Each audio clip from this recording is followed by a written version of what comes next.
Blackstone Audiobooks presents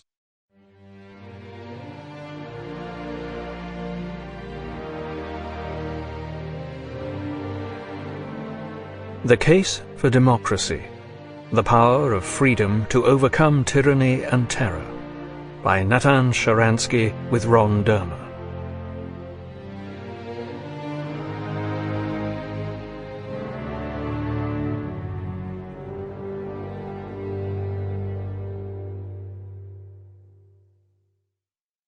Preface. In February 1986, I became the first political prisoner released by Mikhail Gorbachev. 9 years earlier, I had been arrested on false charges of high treason. My real crimes? Fighting for human rights inside the Soviet Union, and for the right of Soviet Jews, myself included, to emigrate. The KGB derisively referred to the many people in the West who were working so diligently to free Soviet Jewry as a bunch of students and housewives.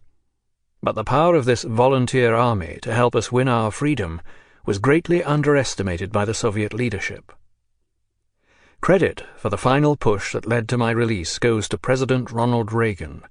As my wife, Avital, was demonstrating outside a superpower summit in Geneva at the end of 1985, President Reagan, pointing at her, turned to Gorbachev and said, "You can keep saying that Sharansky is an American spy, but my people trust that woman.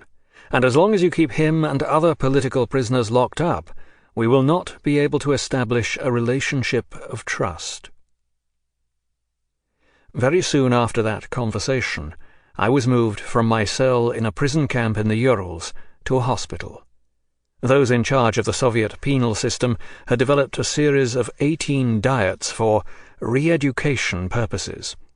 When I checked into the hospital, my diet was immediately upgraded from the lowest level to the highest one. Over the course of the next 7 weeks, the Soviets worked to rehabilitate my weakened body with plenty of food, medicines and vitamins, as well as 2 hours of fresh air every day. They treated me like a cow being fattened for sale. At that time, Gorbachev was still not ready to admit, as he would a few months later, that there were political prisoners in the USSR. That is why he tried to make my release part of a larger spy exchange between East and West. Fortunately, the Americans were not willing to give credence to this lie. They insisted I be set free 30 minutes before the official exchange of arrested spies. On Lineker Bridge. Sample complete. Ready to continue?